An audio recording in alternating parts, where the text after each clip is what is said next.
Circa 200 euro per aver messo per un paio d'ore due tavolini fuori dal laboratorio in cui da una quarantina d'anni realizza le sue maschere in una calle morta a San Polo.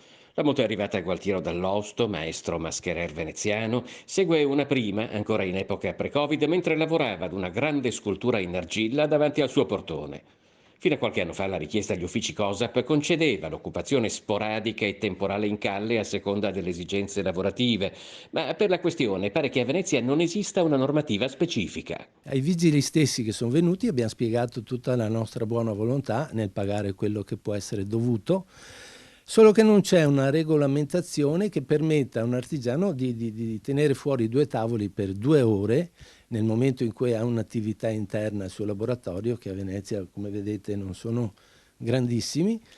E per cui noi vorremmo capire se c'è la volontà, insomma, di agevolare queste attività, questi mestieri che sono anche ritenuti artistici. L'evoluzione degli ultimi 30 anni di Venezia ha portato la categoria a trasformarsi da artigiani a partigiani, nel senso che quelli rimasti sono impegnati nella resistenza a sopravvivere in un contesto sempre più difficile. È più lo spirito, non la multa in sé, che noi vorremmo capire e di cercare di risolvere.